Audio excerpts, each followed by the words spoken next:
છતાંય કોઈ કારણસર આ કોઈને ક્ષતિ પહોંચી હોય બદલ સમાયાચના વિશેષ નહીં કહેતા. અમારું શિવન સામૂલ પણ સરસ રીતે કોઈને ટોકું નથી પણ સંચાલન કરીને શિવન સામૂલે પણ આપણે સુંદર અવાજ આપણા સુધી પહોંચે માટે અમારો એ બધા બદલ એનો પણ very આભાર. અને એસવી વિડીયો આપણે મુક્ત મને આખું પ્રસારણ બધે પહોંચાડે એનો પણ very આભાર. ફરી ફરી આપશો. ગુરુજી વર્ણ ધર્મ ને વેદ આશ્રમ ભેદ ભાંગ્યો, ભાંગીને ભૂંગા થઈ ગયું આ બધું. કોણ સ્ત્રી કોણ પુરુષ આપણે બધા તો ભેદ ના માણસ. એટલે આજે મને જરા ના થયો કે બધા ભાઈઓ વચ્ચે હું એકલી કેમ છું, પણ પછી મને વિચાર આવ્યો કે હજી આટલી કદાચ છે કે આવો વિચાર કેમ આવ્યો કે આ ભાઈઓ છે ને હું બેન છું. એટલે હજી માર લેક્ચર આપવા લાયક નથી એ વિચાર પણ કરું છું. હવે વિચાર આવી ગયો તો નથી બધી નરકીની પંક્તિનો સ્મરણ થાય છે. વરણના ભરમના ભેદ ટળ્યા, મરમ જાણ્યો ત્યારે ભરમ ભાંગ્યો. કૃષ્ણ દર્શન વિના નર સદા સુદતી છે એની અભિવ્યક્તિ છે એ ચમત્કાર ન પણ હોય, આપણી દ્રષ્ટિએ ચમત્કાર છે. ખરેખર તો એક પ્રસાદ છે. અને આ પણ રમત ત્યાં સુધી ચાલે છે, બાપુ આ રમત ત્યાં સુધી ચાલે છે. ગઈકાલે મારે વાત કરી કે મોટા ભાગના સંતો અને એમની ભજન રચનાઓ જે રમે છે ને એ ચોથા સ્ટેજ સુધી રહ્યા છે. ચોથા સ્ટેજ સુધીની ભજનવાળી રચનાઓ આપણે અનેક પ્રાપ્ય થાય છે. ચોથાથી છઠ્ઠા સુધી ઘણા ગયા છે. હવે છઠ્ઠાએ તમે જ્યારે પહોંચો છો એ બહુ મહત્વનું સ્થાન છે.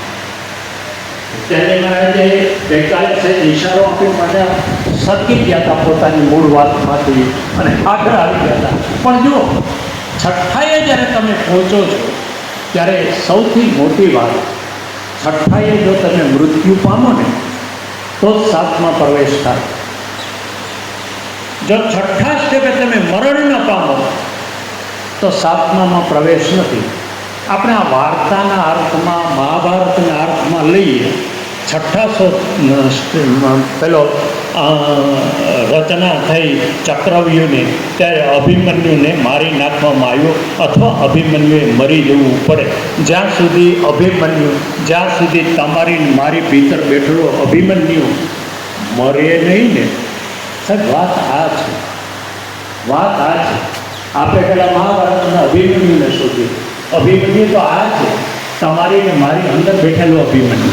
એને પણ છઠ્ઠા સ્ટેપે જે સાધક કે સંત છે એને આ ચમત્કાર તો બહુ રમત વાત છે, સાદી વાત છે, સારું એમાં પણ નહીં જાઓ.